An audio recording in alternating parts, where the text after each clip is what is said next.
Welcome to the Dark Ozarks. We are discussing the unique impact of rivers and river lore on the Ozarks. If the Ozarks are mountains and plateaus, how much did rivers mold the region?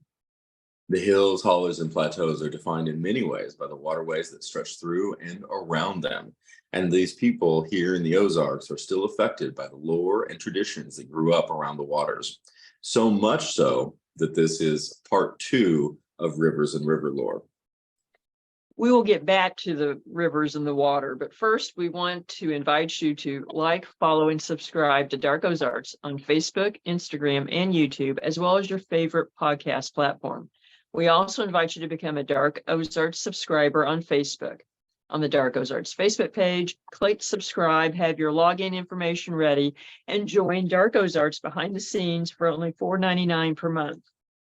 Your $4.99 per month subscription allows you to come with us on paranormal investigations, deep dive research, and topics too controversial for public view. The next 100 subscribers will be entered in a drawing for a free Dark Ozarks t-shirt and an exclusive signed first-run copy of the book, Dark Ozarks, The Spooklight. Subscribe today to be entered in the drawing. And now you can get Dark Ozarks t-shirts for sale at darkozarks.com and paranormalsciencelab.com. Mark your calendars for State of the Ozarks Fest 23, Saturday, September 16th, 10 a.m. to 6 p.m. in historic downtown Hollister, Missouri. Meet Dark Ozarks producers, Lisa and Josh. Celebrate the traditional Ozarks with craftsmanship, history, and lore. Experience emerging culture through cosplay, goblins, regional cuisine, fine arts, and medieval combat. And even tour the haunted Ye Olde English Inn. Visit stateoftheozarks.net for more information. We encourage you to check out Always Buying Books in Joplin, Missouri, in person and online on Facebook and at the website alwaysbuyingbooks.com for all of your reading needs, including a large section on the paranormal, history, and more. Not to mention, the building is haunted. Tell Bob and Elise that we sent you. We also want to thank Beard Engine Brewing Company in Alba, Missouri. Beard Engine Brewing is the only English-style brewery in Missouri and has been twice named Missouri's best brewery by the Missouri Brewers Association. Great beer and great food in a historical building with a noir past. And yes, their building is also haunted. Tell Nate and Tiff that we sent you. Oh, the rivers and water have played, I think, a bigger role in the development of the Ozarks than most people are aware of, because we tend to think of them as mountains and hollers and plateaus. We do. We do. The Ozarks mountains is one of my favorite sayings is it's not that the peaks are so high, it's that the hollers are so deep. And I would concur with that. It's because we are an ancient eroded inland inner highland. Mm-hmm. And certainly there are some areas that you look at and you can verifiably say, oh, that's a mountain. But in many cases, it doesn't work that way. It functions differently and the interaction is different. But the commonality, in addition, of course, to the rock, is the water. We have so many creeks, so many streams, so many rivers, and it frames the plateau.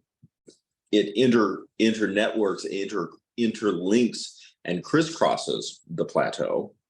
And then it also frames and almost creates a fortress in the old days, a fortress of water.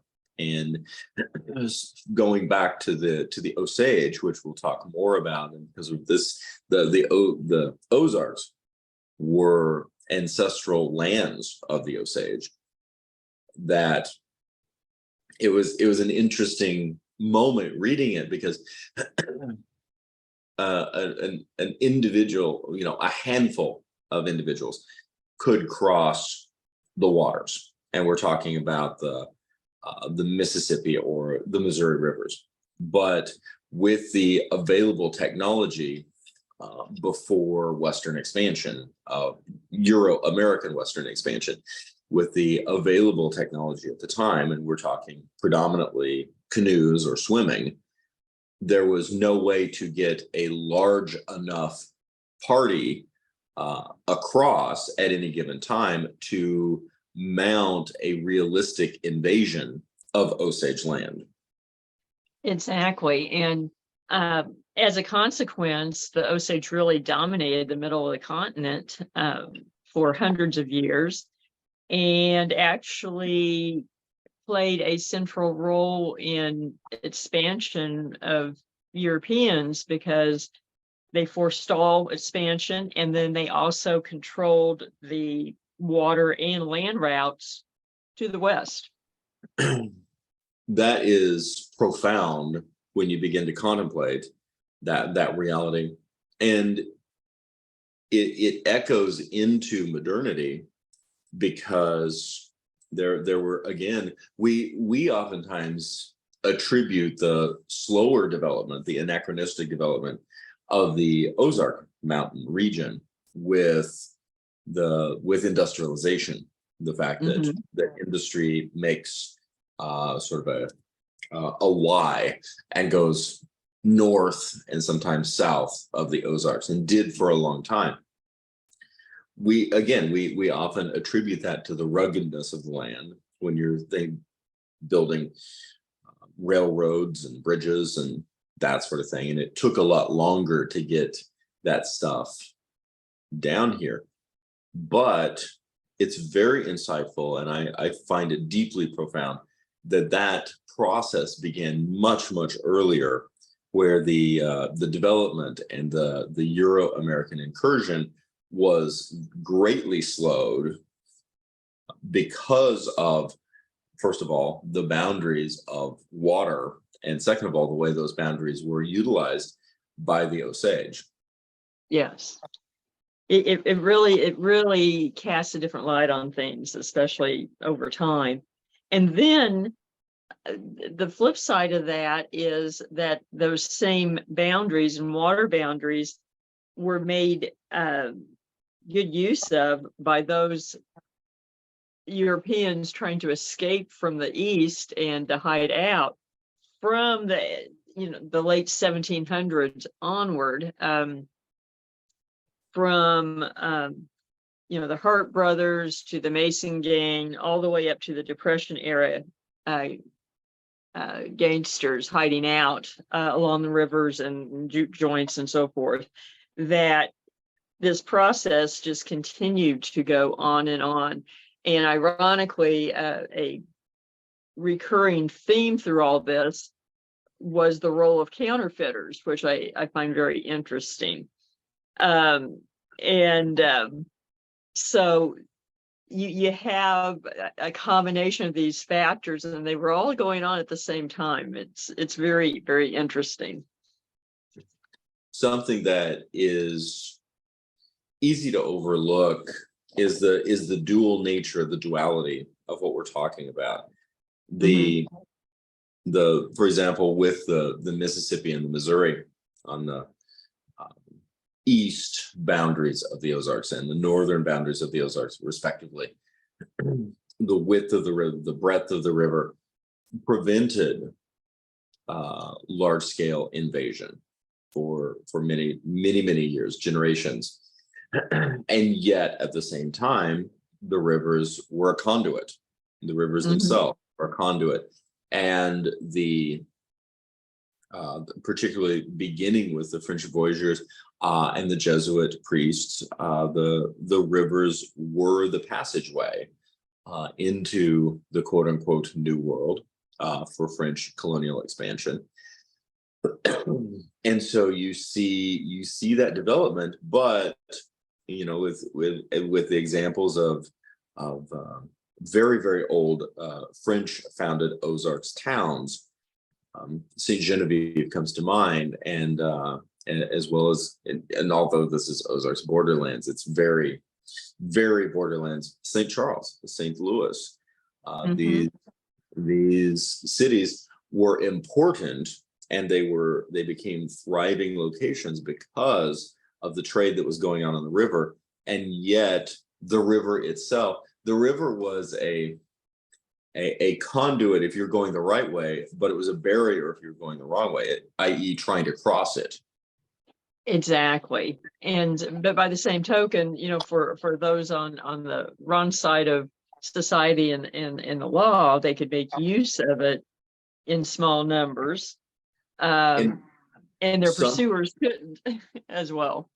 It was. And something, again, that I think speaks into that very interesting and very complicated or complex or unexpected duality is that the mountains themselves, with it, when you take the rivers into account with the mountains,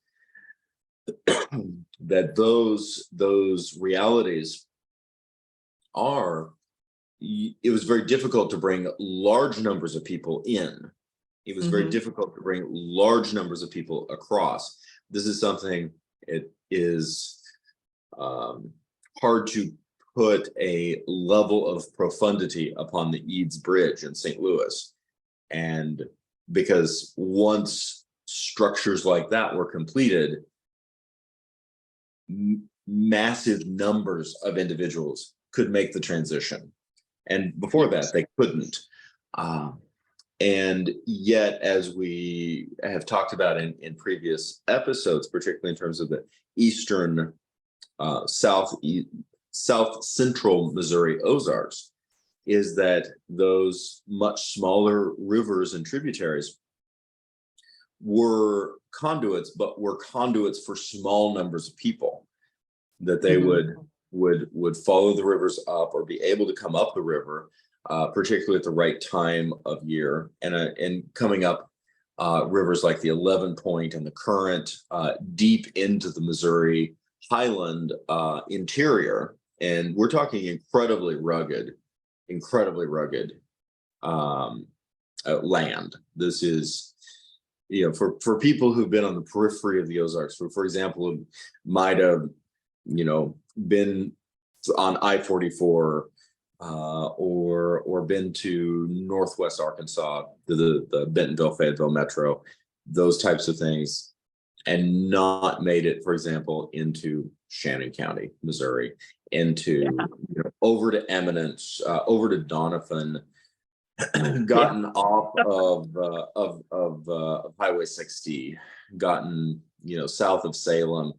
Even today, this is very, very rugged, intense country. And to think how that would have been, in before statehood, because that's when some of these families were coming in, or in the 20 years after statehood, from 1830 to 1850. But the conduit was the river, but it was a conduit in such a way that it really didn't allow for massive expansion. No, it was a trickle. And in some of the earliest sort of examples of that really are the outlaws that came west, and ironically, you have everyone from one counterfeiting ring after another along the Mississippi,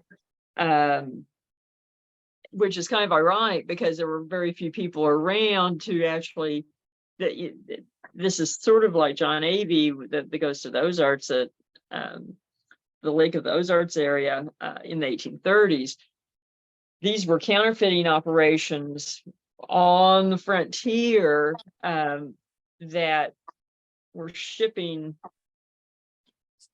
their wares back east. And so it's interesting how the events in this part of the country, before it was, quote, really much settled, was still affecting things on the east coast. And then you throw in a few noir characters, notorious characters like the Hart brothers, that it also is a good illustration of what those small, a band of small numbers could do. Because for anyone who's not familiar with the Hart brothers, they basically are typically recognized as America's first serial killers. They were, and we're dealing with definitely the darker side of the Scots-Irish immigration. Well, yeah, actually, not even Scots-Irish. They were just Scottish. Their fathers had left Scotland in the early 1760s and settled in North Carolina. So they didn't even make it to Ireland. So they're more along lines of my ancestors, just come in about 100 years later. But they were Tory, and which meant when the American Revolution happened, they were loyalists to the crown. And what happened to them is very similar to what happened to Jesse James and other people during the Civil War, is that the Hart brothers, actually they were the Harpers and changed their name to Harp to sound more English. They were known, let's see, first it was Micah and Wiley, and but they actually were cousins by birth. And during the Revolution, they were children and watched their parents be tortured and killed for being loyalists to the British, and that formed their outlook on things, much like Jesse James watching his stepfather being tortured, and later his mother losing an arm in an explosion from the Pinkertons.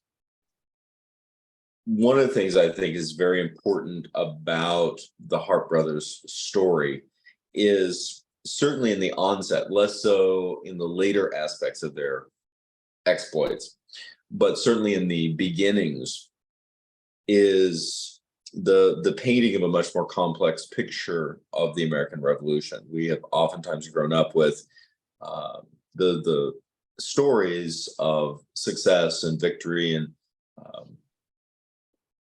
epic wins and wins against all odds against the British. And we oftentimes don't see these experiences of civilians on the ground within this conflict and within this essentially internecine conflict of communities that were torn apart by their loyalties. And yes, and there really are similarities with the Civil War and bushwhackers. They are.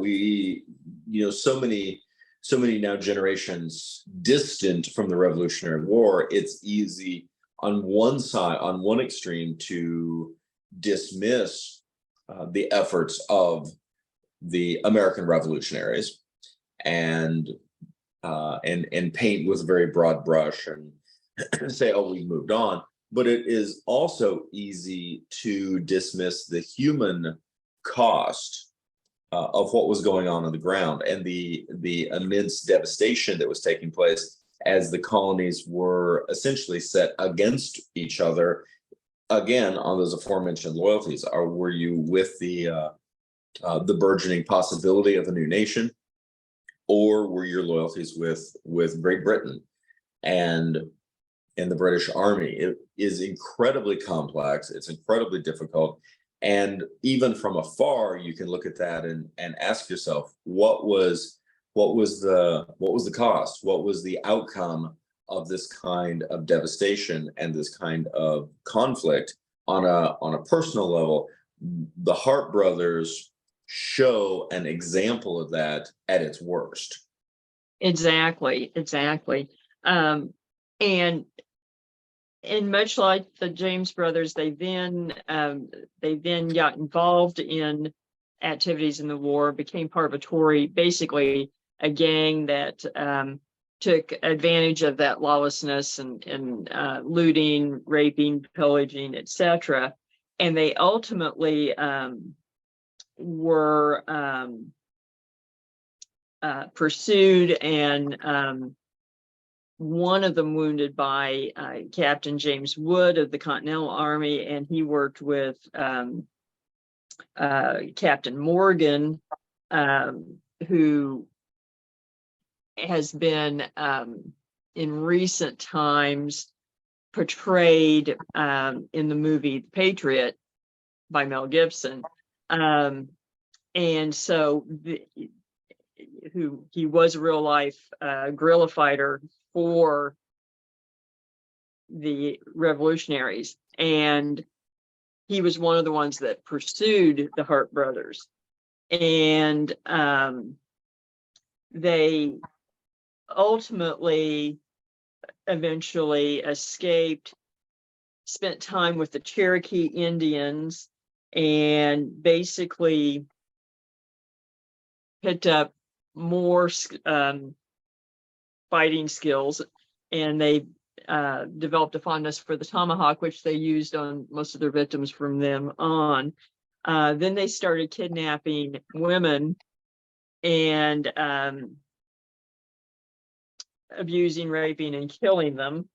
And this kept happening over time. But eventually they made their way to the frontier, but with a string, with a body count behind them. And ultimately ended up at the Mississippi River, and at Cave in the Rocks, which also served as the headquarters for these counterfeiting gangs. And also, when they got there, it's the same time that Samuel Mason was there, who was a river pirate. So you had counterfeiting gangs, you had pirates, and then the Hart brothers joined up with Mason. And to give everyone an idea of just how ruthless the Harps were, they tended to leave their victims disemboweled with their chest cavities full of rocks, which, by the way, has a lot of symbolic symbolism that goes back to Europe and the Isles. So, which would be an indication of making your victim powerless, which I found rather interesting. It does have significance in lore that way. Is it a particularly Celtic tradition in terms of the rocks? Yes, with the Celts, and there were some similar practices in South Europe in some areas too, but the Celts did tend to do that at times. And so I found that interesting. So that probably was brought over with them, with the family, in lore, and made use of. But it is interesting that they were too violent for the pirates, and the pirates basically booted them out, and they went on more of a killing spree, and one of the Hart brothers was killed. The other one ends up back at the Mississippi, and Mason takes him back, which was a mistake, because he ultimately tried to turn Mason in for a reward, and ultimately the authorities recognized Little Harp and arrested him, and then had his head chopped off. Well, beheading is efficient in terms of the outcome. It does, but it is rather interesting, because it does give a real good sense of what the barrier to the area was, and how that could be exploited on the dark side as well. So something that, as we have often dealt with, we have the Ozarks proper, and then we have Ozarks borderlands. Mm-hmm. And the Ozarks borderlands are in and of themselves a liminal space, but the rivers themselves are a liminal space, both within and without the Ozarks proper. So there's Exactly. a lot of complexity, both a lot of complexity in terms of how the cultures and the history has been recorded and understood, but a lot of complexity just in terms of energy flow, and a lot of complexity in terms of the lore that is associated. We see a considerable amount of lore associated with big rivers. And if you are accustomed to big rivers, North America has some extraordinary rivers. The Mississippi, the Missouri, and the Ohio are the dominant inland rivers that all empty into the Gulf of Mexico. And these rivers, from an economic standpoint, were truly instrumental in terms of the development of industry and the development of expansion. There's something, and it's so interesting to me because we take it for granted. We take it here in the United States, we take these extraordinary natural resources of inland rivers, deep navigable inland rivers, truly for granted. We just go, oh, there's a river, there's a bridge, I cross it, it's no big deal. Oh, look, there's barges on it. There used to be riverboats. Without realizing that from very, very early in the development, even before the development of the United States, during colonial America, the rivers and creeks leading to, of course, the eastern rivers, but also very rapidly crossing the Appalachian Highlands and getting to the Ohio. Because if you get to the Ohio, you could get to New Orleans. That's extraordinary. Right. The fact that if you can get your goods and services, the people you are attempting to transit, whatever it is that you're dealing with, if you can get to Western Pennsylvania, the next big stop is New Orleans. Yes. That is extraordinary. And other areas, other continents, Australia and Africa in particular, with the exception of the Nile, rarely enjoy that kind of access. Very true, very true. And even when you look at Europe, you have like the Rhine and the Seine and so forth. But Europe, we tend to forget Europe is a much smaller area than North America or the United States, or even the United States east of the Mississippi. Yes.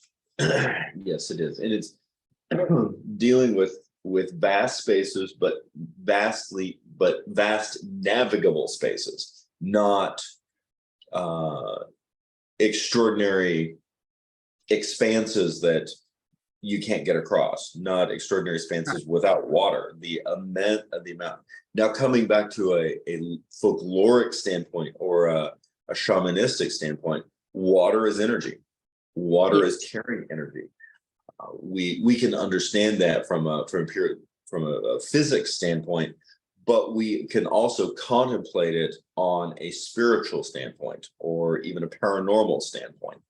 And when you stand on a bridge or are, within space of these extraordinary rivers, and there is something there. There is a power there that is difficult to ignore. It creates, it destroys, it creates, it destroys.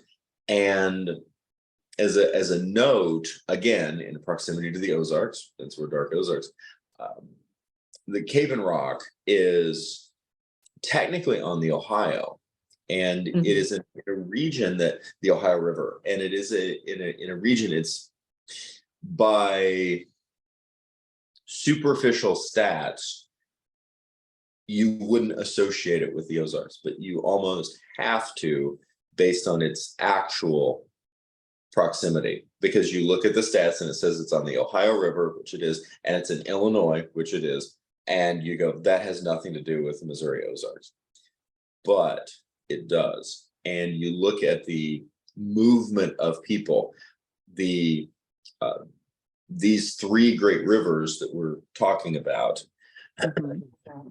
the Ohio, the Mississippi, and the Missouri, they were the superhighways of a previous era. And Yes. so individuals traveling anywhere to get anywhere would have used these spaces to some degree. And if they were not using those spaces, they would have been impacted by those spaces.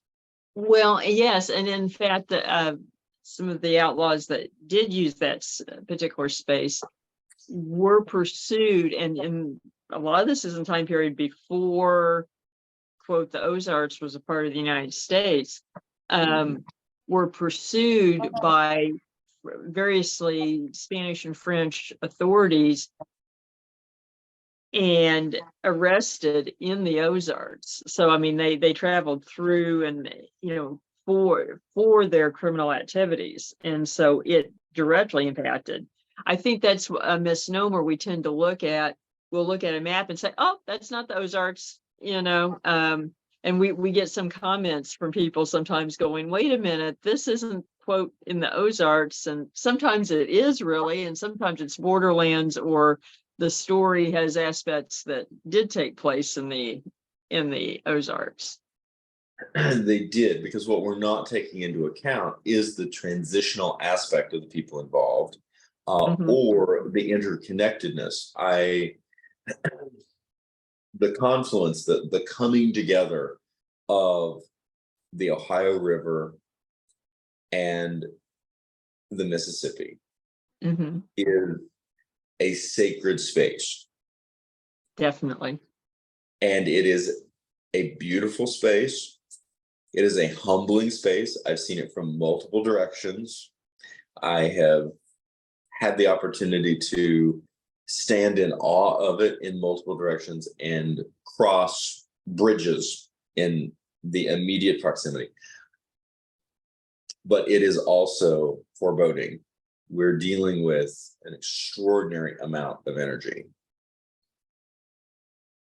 It's amazing. And you talking about the, standing and being affected by the energy, it makes me, and I know I've told you the story before, I may have told it on an episode before, but standing at the Anderson House in Lanston, Missouri, on the Missouri River, standing on the front yard, and a front yard that is just a few hundred feet down to the Missouri River, and watching that river flow by, and you can just not only watching, but you can feel the energy off of it, and just having a sense of being pulled, and just like someone saying, just come sit down and stay, just sit down and talk, and you don't have to leave, and almost a pull, and that you had to shake, that you felt like was from the other side, almost the other side of the veil. A definite energy that if you have not experienced something like that, try to find a place, along one of these rivers and do so. What a place that, to me, and I want to talk about Crossroads for a moment. You can't talk about, but a place that for me is unbelievably powerful and unbelievably sacred is the river bridges that cross from Missouri into Illinois at Cairo, and then immediately cross from Cairo into Kentucky. And the first time that I ever made that transition, now millions of people have. It's a major thoroughfare, and there's also the big interstate bridges just north. As long as those bridges are open, I do not go across the interstate. I want the scary 2-lane bridge experience. And I love the fact that literally within 3 miles, you start in Missouri, you cross the Mississippi River into the most southern point of Illinois. Mhm. And there is something extraordinary to me about this as a native Illinoisan. Because I grew up in Illinois, but way north in central Right. Illinois, Peoria County, and to transition into this apex, essentially, this triangle apex that, and I've done this. You get off of the bridge, you come off of the bridge, you can make an immediate right into a park that is mostly marsh. And at that juncture point, you can see both bridges. You can see the bridge into Kentucky. You can see the bridge into Missouri.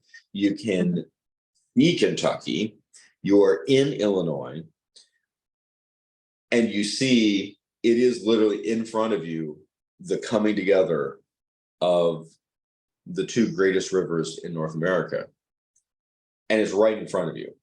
And there Yeah. is something about that. There is something truly liminal, but then even monumentally liminal about it that impacts the spiritual space, as well as just obviously all of the physical ones, the navigable aspects, the economic aspects, the cultural aspects, the passage of people.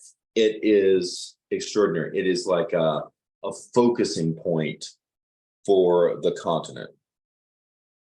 Oh, I agree. I've been there once a long time ago, and very well said. And I think that you're right. People don't pay attention to these spaces enough, or contemplate them when they do, because it really is powerful on so many levels. I really, just jumping into this for a moment, I really do want to make it over to Cave and Rock at some point. Beginning in the 1790s, Cave in Rock was a stronghold for outlaws. Mhm.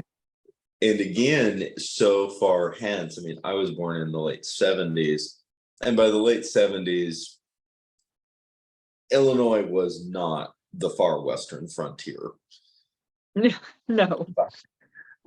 by any stretch of the imagination. And yet it was at that time. And I think, obviously there are so many people who have gone on before. We're talking about a comparative 1790s into really 1790s to 1890s. Very rapid Euro expansion development. I get that. But with that comes its own spirit, essentially, its own zeitgeist, its own realities, that its own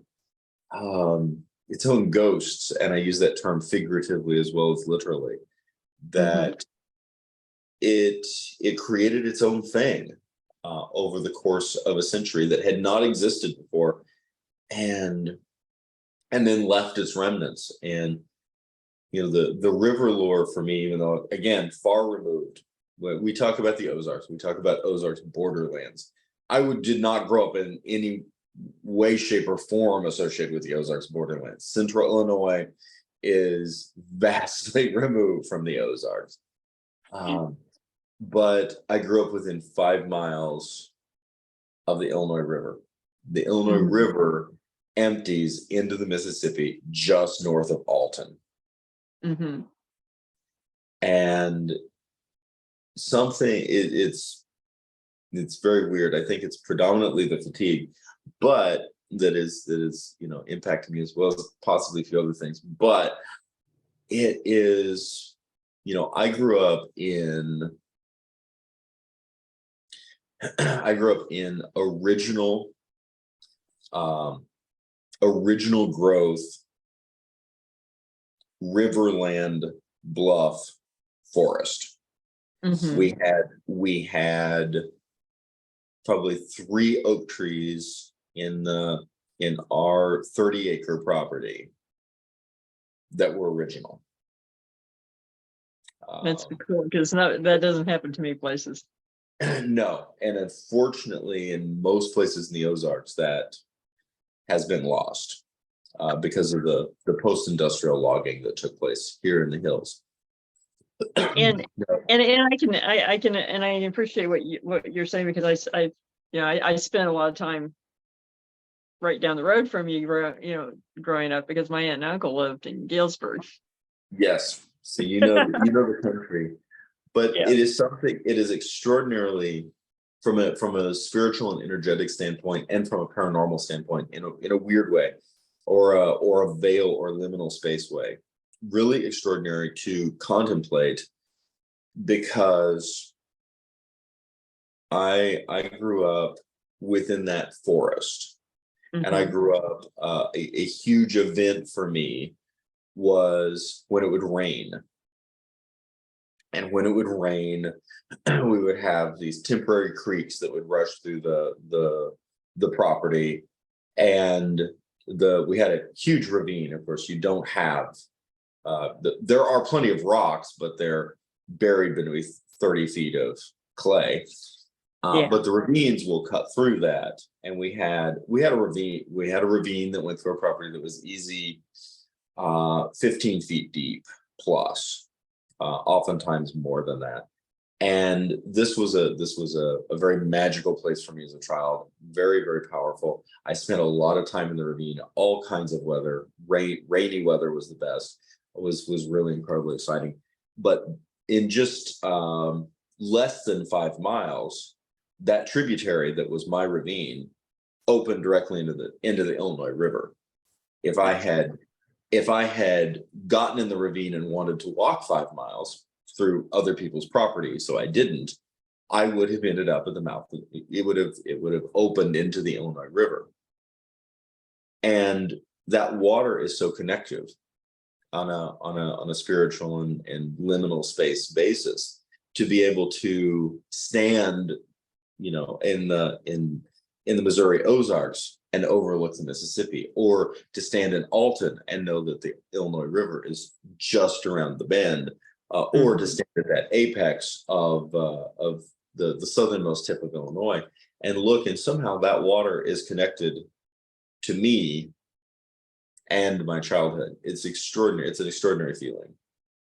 It really is, and I share that to an extent because, of course, I grew up on a farm with Center Creek, but it's a river. It's called Center Creek, but it's a river. It's actually one of the 6 rivers of the Osage, running through our property, as well as another spring-fed creek, and it definitely shaped my sense of place and liminal space and view of a lot of things growing up. So I understand that completely. Jumping briefly over into lore, I know we're going to deal with lore a little bit later as well, but Alton, the Illinois River in its confluence with the Mississippi, and of course then the Missouri River enters the Mississippi as well. So above the Illinois River, the Mississippi is comparatively quite a bit smaller. It's still massive, but with the Illinois River coming in and the Missouri River coming in, it gets much larger. And then, of course, at the southern tip of Illinois, the Ohio River comes in and it gets really massive.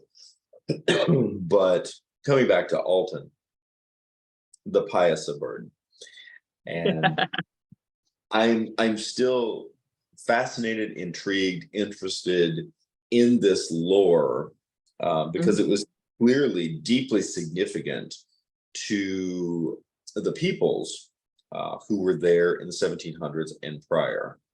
Yes. Enough so that they climbed a bluff and painted it On the bluff. on the bluff. Gargantuan attempt, and also a bluff that is known for its very obvious cave structures. Yes. As one right below the painting back.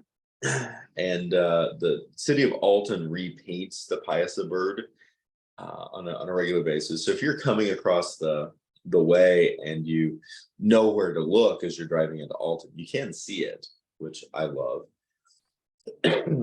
But it is, to me, it's really interesting. And liminal space and crossroads is something we deal with a lot from a folkloric standpoint. The Piasa bird is unique in the sense that it is almost its own liminal space. It's multiple creatures at once. Mm-hmm. It has elements. It is of course a folkloric beast at this point, but it has elements of being a water monster. It has elements of being a bird, and it has elements of being almost feline, large cat. They essentially take a combination of riverine reptile, eagle or hawk, and panther, and somehow put all of that together. And I think it's easy for us today to look at that and say, oh, we dismiss that because that's silly.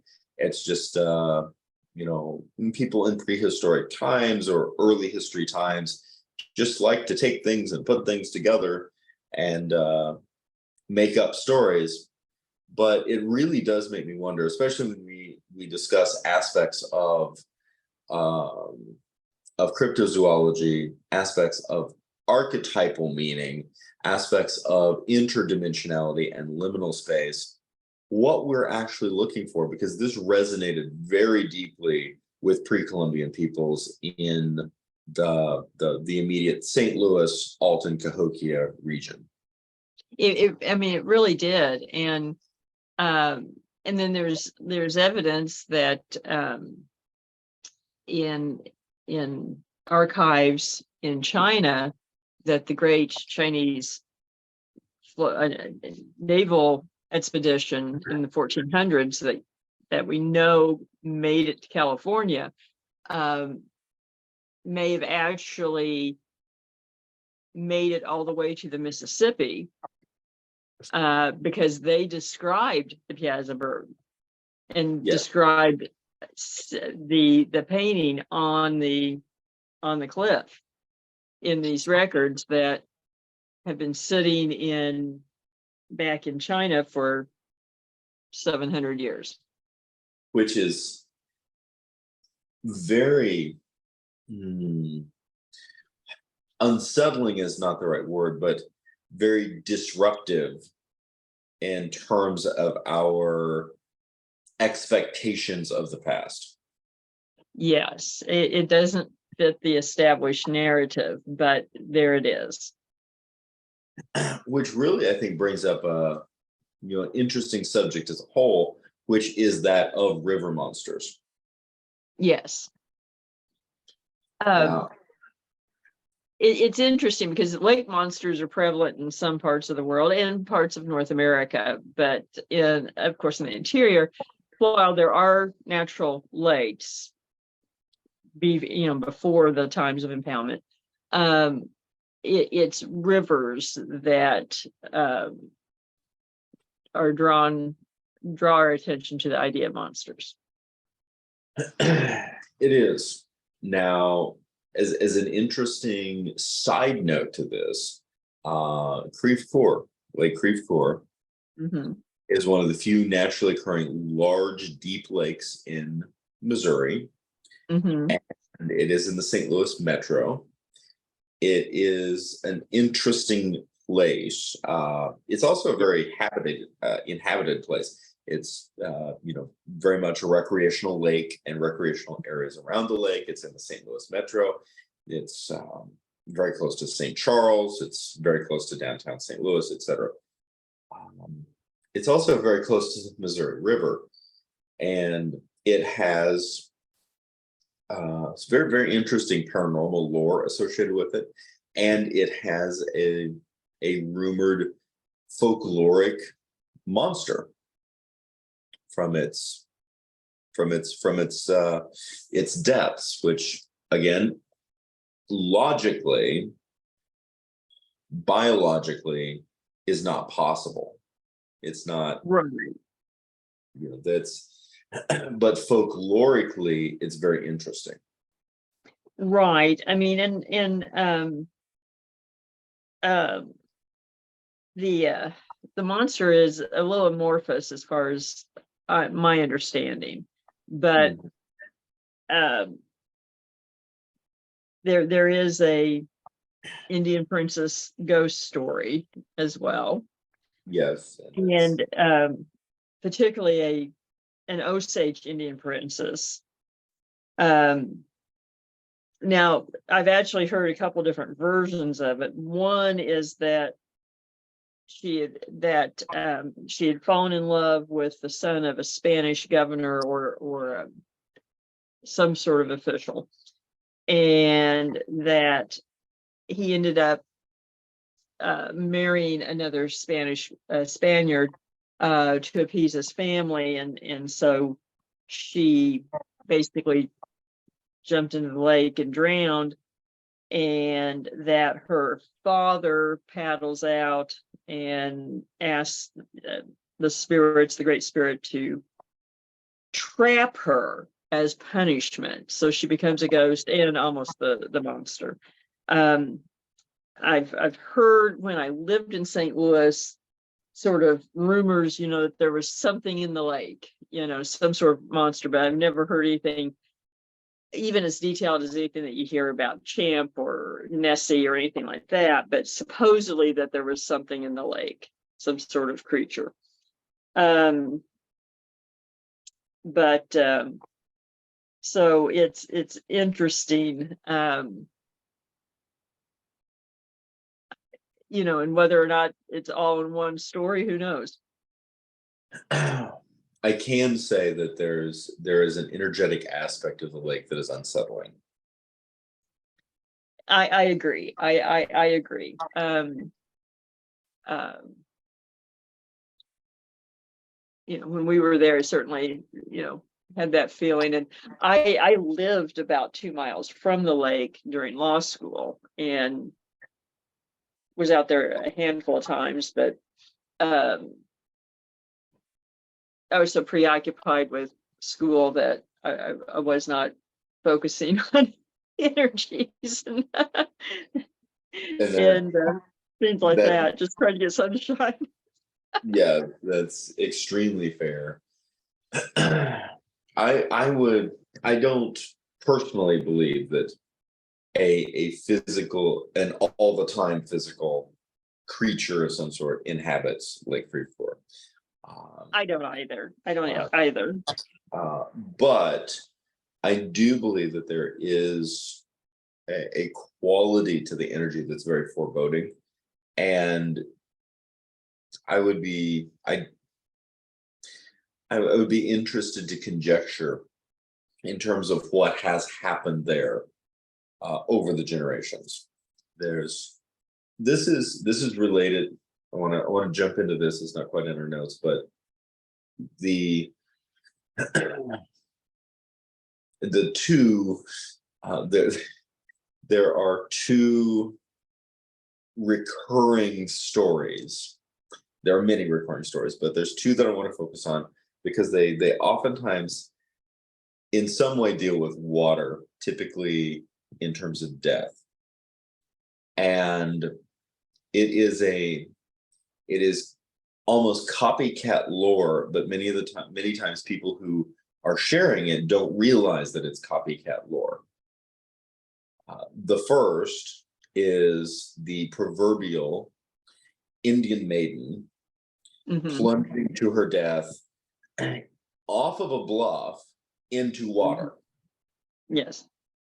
We have so many stories, and this is on the periphery. There's of course a location just pretty much around a couple of bends as you get up Table Rock Lake toward James River, that is associated with the space. There's multiple, Sage River, on the Missouri River, on the Mississippi River.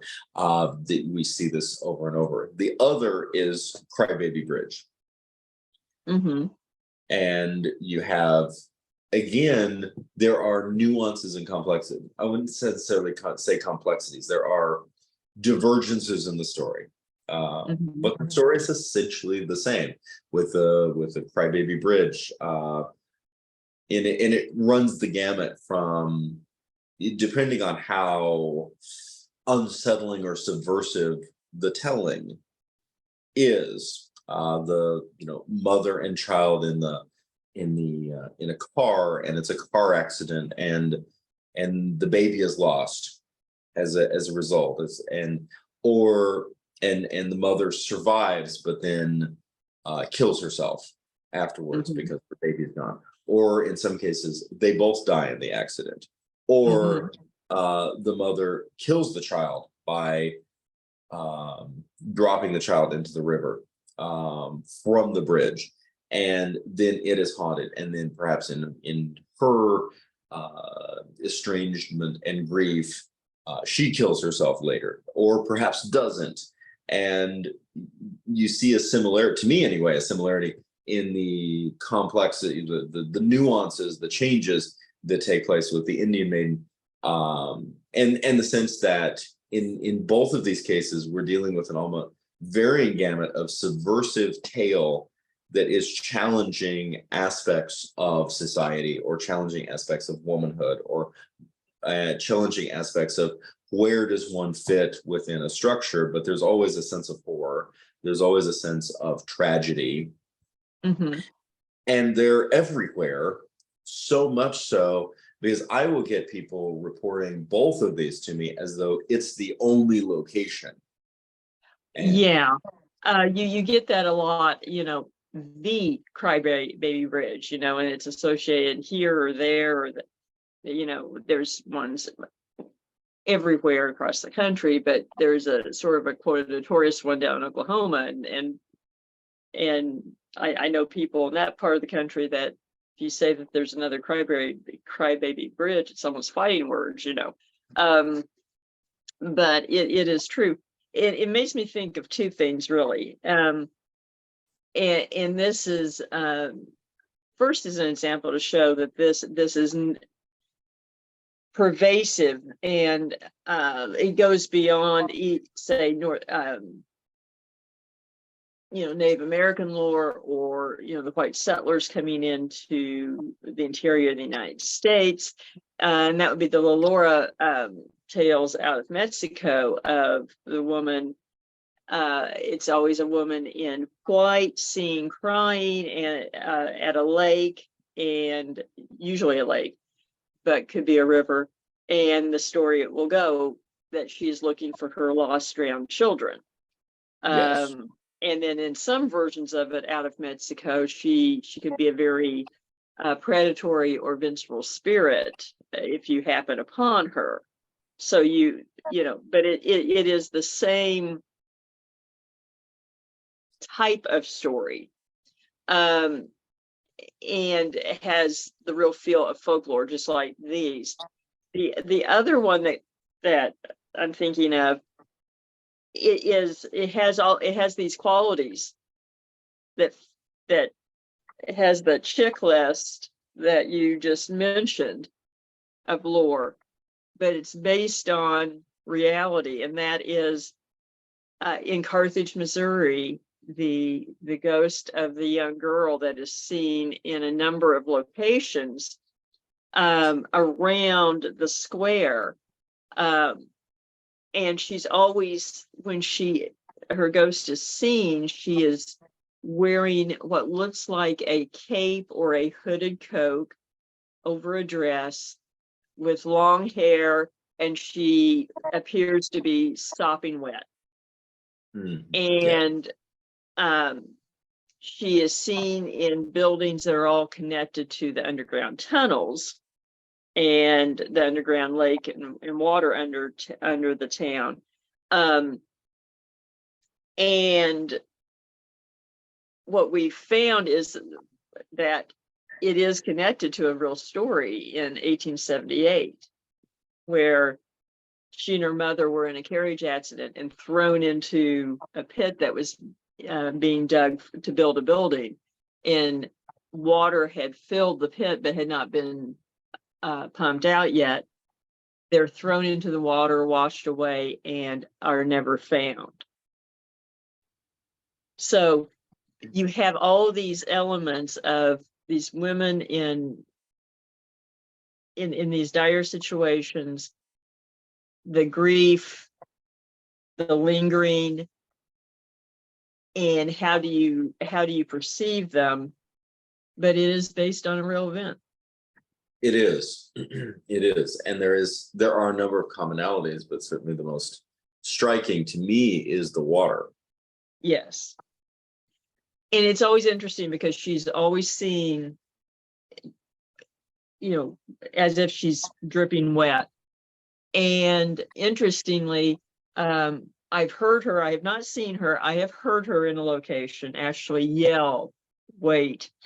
I know someone who encountered her during an episode, actually in the aftermath of a fire, where the building was basically flooded from the fire hoses. And he's standing in thigh-deep water, securing doors on the building, and she appears. And we recorded EVPs in the days afterwards while the water's there. It was funny. She was much more prominent there while the water was in the building. Yes. Which I found interesting. What does she sound like? Sounds like just a little girl. And actually in the EVPs, very sweet. There at times there were interactions sounding like a man talking with her, what sounded like a man, reassuring her. But she would continually ask about her mother. Where's Mama?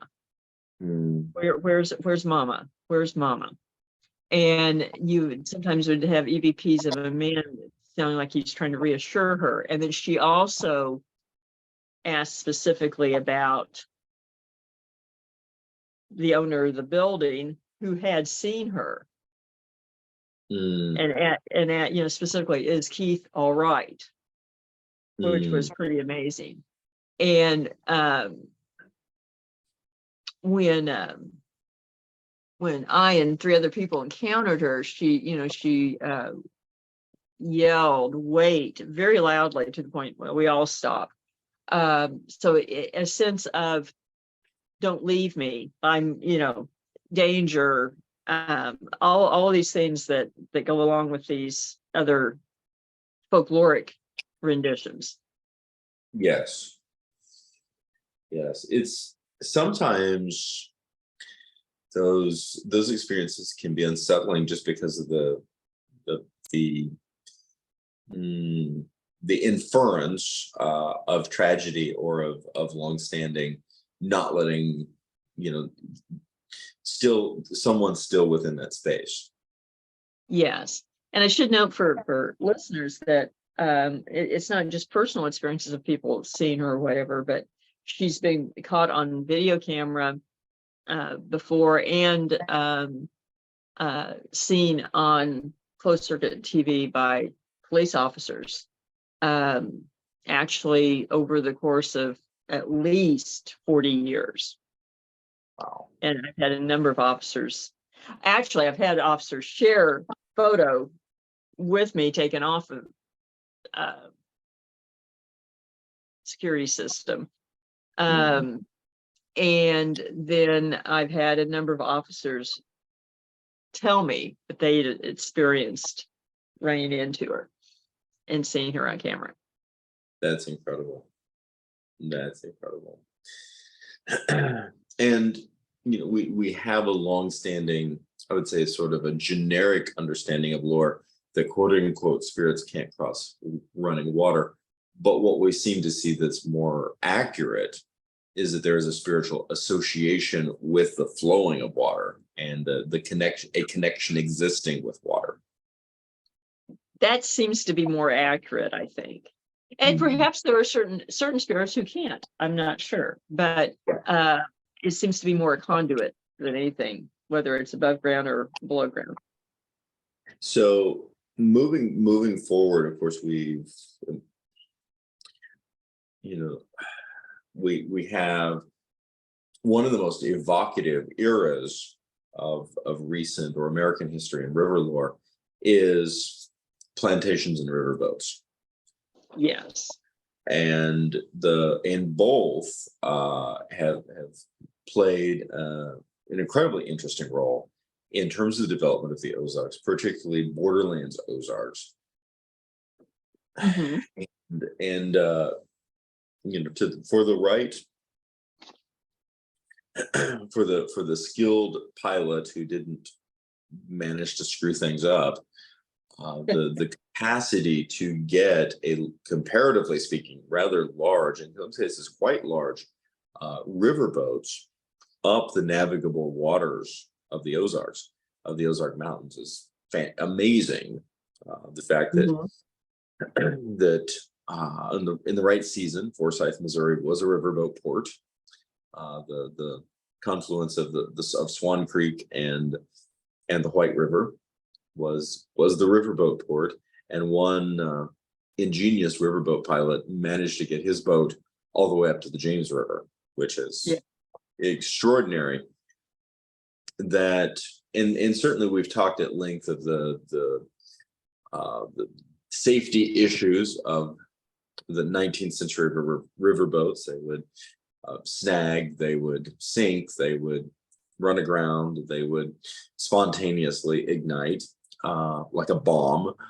Not just, sometimes they would burn up for other Mhm. reasons, and other times they just blow up and killing hundreds of people in the immediate surrounding vicinity, not to mention many of the people on the boat itself.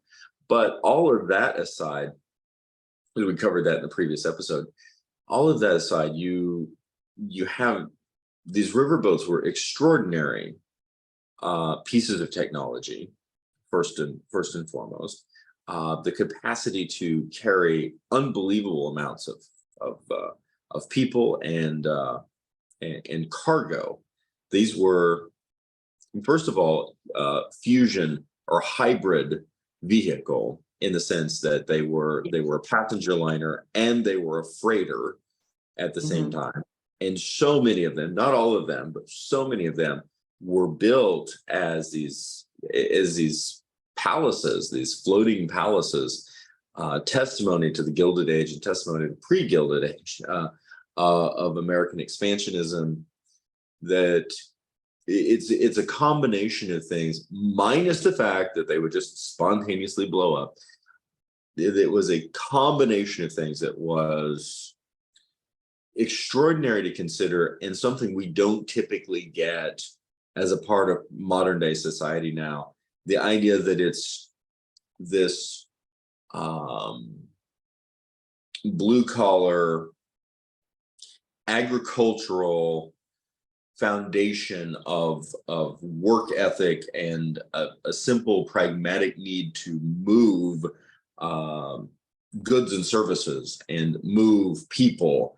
And it's very in what we would think of as very second and third class airliner or freightliner and Peterbilts going down the highway. Very the equivalent of your I-44 American truck stop, which I love. And then at the same time, this aristocratic beauty, and in a pre-Edwardian age, certainly a Victorian age of extraordinary appointment, and it's in the carpeting and the craftsmanship and this extraordinary ostentatious beauty, all of it crammed into one space that is moving down the river. Yeah, I mean, it's something that we don't see something quite like that these days, really. Almost a menagerie. And it may be one of the reasons I'm so fascinated by it, and not as a not to decry the very modern, contemporary, luxurious river traffic, because I do want to do that sometime. I would love to get on a recreated steamboat, knowing that it's not going to spontaneously blow up, and take out part of St. Louis with it. But the impact of modernity has taken away some of that extraordinary, what I think is likely a unique Americanism of absolute working class industry combined with farmers, combined with the wealthy in one space. Probably probably the only other place that you might have seen something somewhat similar in some ways would be Australia. That's probably about the only other place you'd have any real comparable kind of experiences like that I can think of off the top of my head. But again, having a lot of parallels in settlement of North America and Australia, that kind of makes sense too. But I think more so here, definitely, because again, you have the inland rivers and everything, much more so than you do there. Australia is populated on the shorelines, basically, and sparsely populated in the interior, even today. It is. The White River, of course, Forsyth was the highest point for regular commercial traffic, but lower on the White River, but still very much within the Ozarks, still very much within the Arkansas Ozarks.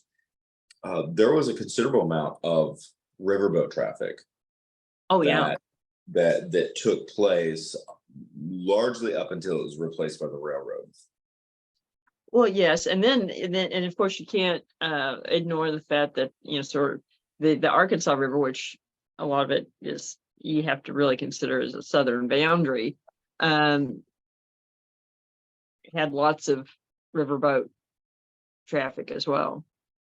It did, and again, coming back to the fact that we have overlapping, obviously, from economic to historic to cultural to folkloric to paranormal to supernatural overlap. It always coming back to the river. Something that reminded me, again, way up in the interior near Eminence, Missouri, and of course the Current River is over there. And then you get further a bit, and I remember going Turner Mill and Turner Spring, and it's you take a forestry road to get there, and you get down there. First of all, it's exquisitely beautiful. Turner Spring was the first spring. Again, I'm referencing the water, but the first spring that I really got to that was truly otherworldly for me. And this is very early on in my development, in the development of State of the Ozarks, was 2009. And it was as though I had stumbled into Middle Earth.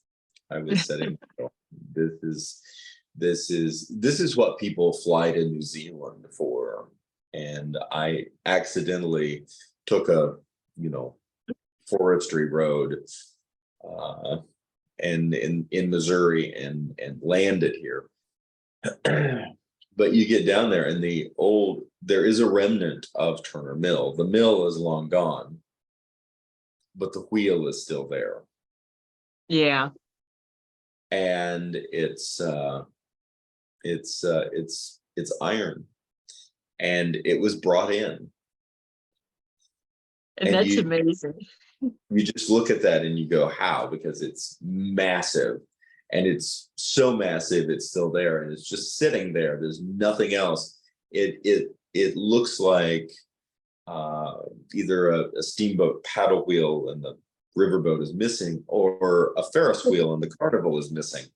And then there is nothing else. There is just wilderness.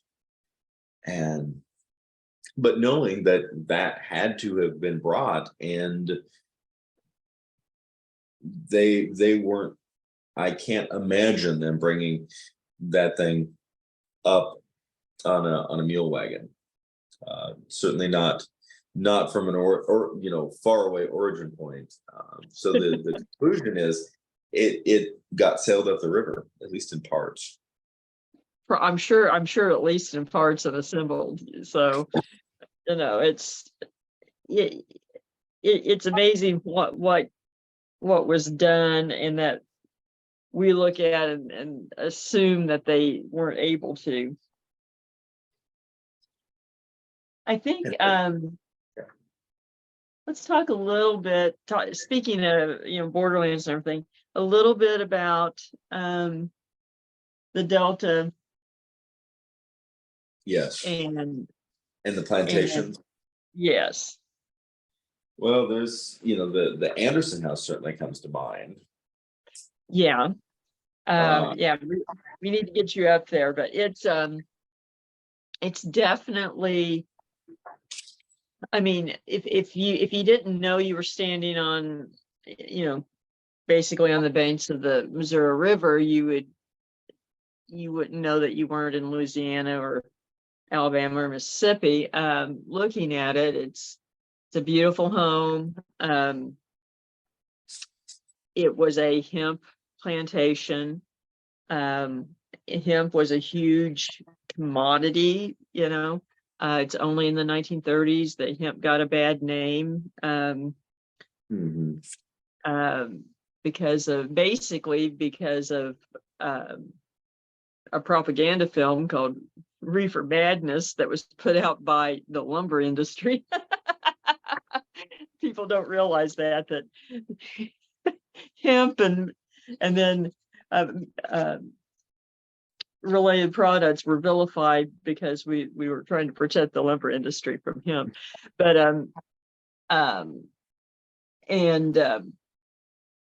it is beautiful. Lots of tragedy happened there, but it was central to the expansion of the region economically, to be honest, and then played a role in the Civil War. Certainly did in so as that General Joe Shelby gnashed his teeth on business there, and because of things that happened there, ended up fighting for the Confederacy instead of the Union, although his family were staunch Unionists. Which in Kentucky, which is interesting in itself. It is. But and I always think of the scene of, and we've discussed this in a previous episode of the riverboats there and Joe Shelby's wedding, where they basically lined the walkways to the river with red velvet, and the entire wedding party got on his private riverboat and went to St. Louis. Incredible. And that's a trip, for if you're not familiar with that. Especially in the 1840s. Yes, that is a long, long way. But they clearly were traveling in style on his riverboat, which is incredible to think about, just in terms. One of the terms that comes to mind is ghosts on the river. We even just as a literary term or a figure of speech, and that, but oftentimes we do get reports of various aspects of phantom apparition or visual echoes of the past on the rivers. Yeah. And I think in part, and that can happen in many places, but I think one reason that it seems to happen a lot on rivers is because of the water and moving water. And I think that's one reason that it happens more on rivers than lakes. Although, again, it can happen on lakes as well. But moving water it has such energy in it, even if it's not released, transformed, minus the mill, minus the turbine, potential energy. It carries that aspect, and it just seems to amplify those events. And so what is there is more there, as far as you can see it easier, you can hear it easier, in a way that doesn't happen on dry land typically. Right. No, and we've talked about this before, but especially for hoodoo, but other situations as well, crossroads are a big deal. Yes. Now, my very, very basic understanding of the importance of crossroads is that it is a place in which two spaces intersect. Yes, and it can be, they can both be in the physical plane, they can be in other planes, and that's the idea, is that other planes of existence dissect or come into play. Cross within space, and that the physical intersection of space becomes representative of the larger intersection space. Yes. And traditionally, hundreds of years ago, a crossroads literally meant two roads that met in an X, not at a right angle. Yes. And so, which there is lore that, we talk about X marking the spot for treasure and buried treasure and everything, but it's also associated, the X is associated with the idea of the crossroads. Right. So it's an incredibly potent symbol. Yes. Something that I think it's fair to say that documentation corroborates that paranormal activity is not limited to these clear spaces. It's lots of other places as well. Right. Right. There is something very powerful about these crossing places. And it doesn't necessarily have to be limited to roads. It can be bridges. It can be the crossing of waters, the crossing of a lot of things that seem to be able to conjure this veil space. True. And in part, I think that is because traditionally these are spaces where executions took place, or criminals were buried, so that they literally were associated with death itself. Yes, which is can be unsettling. Especially if you're the one being hanged. So very unsettling when you're the one. And I'm reminded, and we just talked briefly of this, but the old railroad bridge at Boonville is again a space that I had an extraordinary experience, more of just impressions than anything else, but certainly an atypical agitation and a desire to get off of the space as quickly as possible, which is unusual for me. It's really only happened about 3 times in my investigative life, so it stands out. But we're also up there at Boonville, we're getting awfully close to New Franklin, and Mhm. the River Scene House of 1869, which has an extraordinary connection to rivers immediately post-war, as well as the fact that it's a very early Missouri example, comparatively speaking, very early Missouri example of the classic French architecture, the mansard roofs that we have come to unconsciously associate with haunted mansions. On Yeah. our notes with that notes, we're dealing on page 6 of our notes.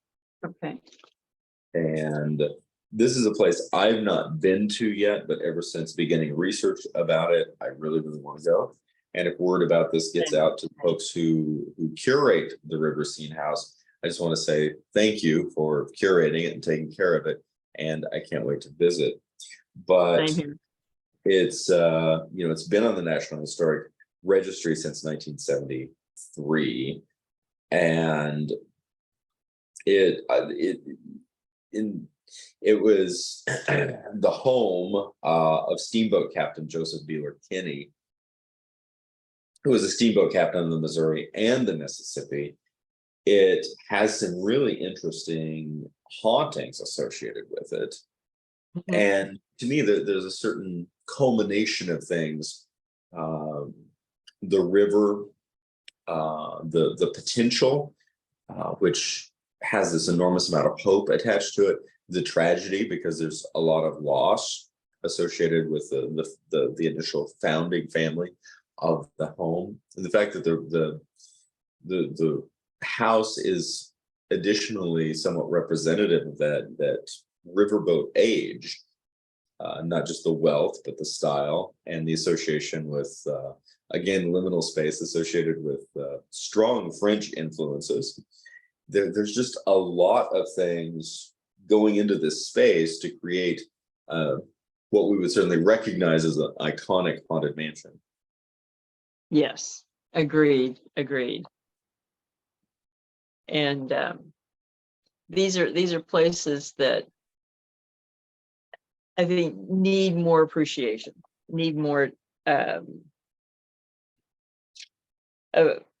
attention from the living, so to speak. Not just in preserving them, but paying attention to these spaces. I agree. I very much agree. And hopefully get up there before too long. Yeah. What was that? Oh, I just said I hope so. I look forward to Yeah. it. I think they will kind of come full circle, sort of to the beginning, and I think a good illustration of the role of the rivers is if we go back in time and look at the Osage. Agreed. And the Osage was the dominant Native American tribe in the region for hundreds of years. And yeah, it's interesting because this doesn't get talked about much, but we some of the information here want to point out comes from Lewis Burns in his book, A History of the Osage People, which was published by the University of Alabama Press. It's very interesting. And basically, if you look at what happened in the Ozarks, it's a good illustration of expansion of America and why things happened the way they did. And one of the dominant factors is the Osage Indians. The Ozarks basically were their fortress, surrounded by these rivers, and Yes. they controlled access to the West by water and by land raft. Mm-hmm. And there was an extraordinary land route to the Southwest through Osage territory that was essentially unused for a very long time because the Osage didn't allow its use. Right, the Continental Trail. Mhm. Yes. And here's the interesting thing is a lot of the problems, I mean, there were we talk about the Osage War in Southwest Missouri in the 1830s and the removal of the Osage by the Treaty of 1808. But basically, the Osage went to war with the Spanish, 100 years earlier, and they forestalled expansion by the Spanish and the French. And interestingly, part of the problem was just not understanding their view of things, because the Europeans would come in and they would try to just take resources and hunt or fur trade. And the Osage opposed that. But ironically, how they viewed things is if you asked permission, they allowed you. But the Europeans didn't ask permission. And a good example is, the Osage tended to be very more warlike than the Caddo Indian groups that were also in the regions, who had ties back to the Mississippian mound builders, and they tended to fortify and stay put, where the Osage, it's not real clear exactly where they came from, either Right. from the Chesapeake Piedmont area on the East Coast or the Southwest. Yes.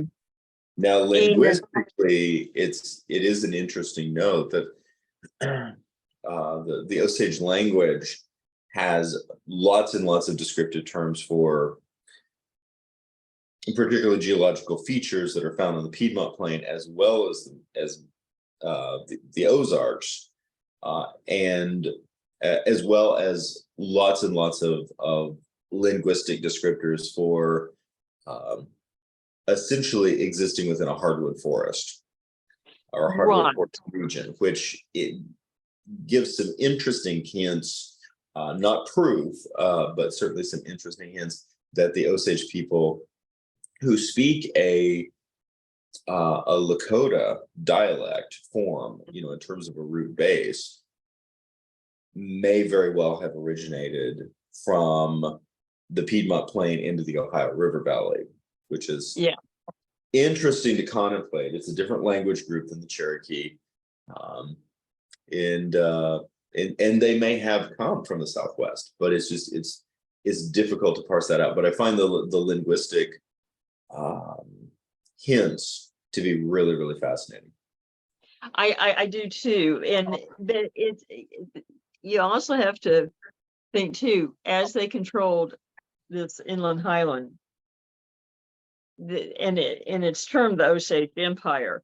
They really had connections to the east. They had connections to the west, and so it's hard to know how much influence came from heritage, how much came from trade and intercommunication. So, but basically, we talk about the Mississippian culture and the empire of Cahokia and so forth, but the Osage really had one as well. And part of the problem was that the Europeans didn't view things the same way, and part of it, interestingly, the Osage predated even the British Empire by hundreds of years of having leaders that basically fulfilled a prime minister function. And so, but how they viewed access to resources was, if you ask us permission, we'll give it to you. If you don't, we will kill you.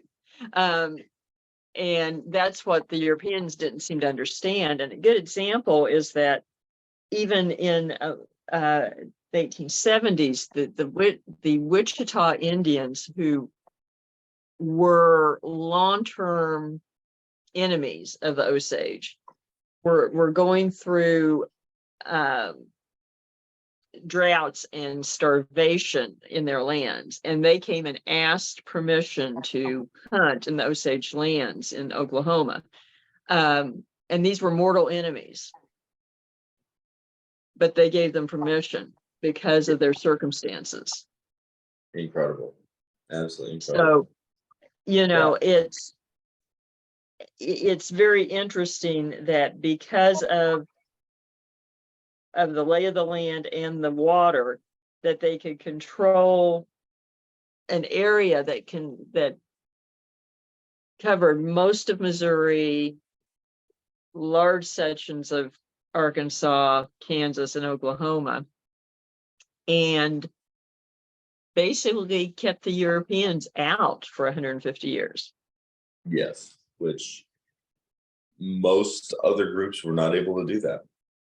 Exactly. And in fact, what is interesting is a comparison that they were able to do so because of the geography of the Ozarks, and that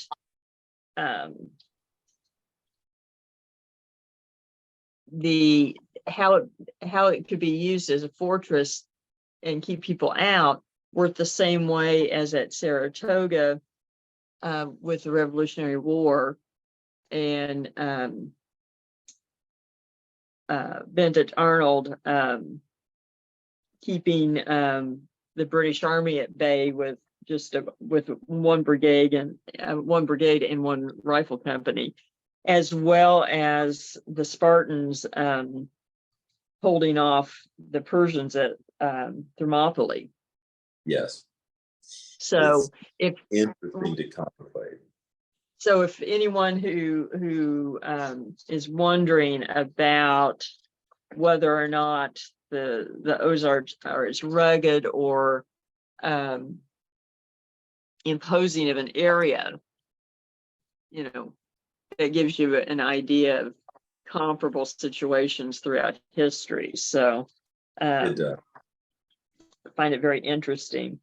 And another very interesting thing to me is that how water played a role in their cosmology. And one is their origin story of 7 bends of a river, which they believed that every life encountered 7 crises, and a bend in a river represented that. The devil's elbow. That would be one.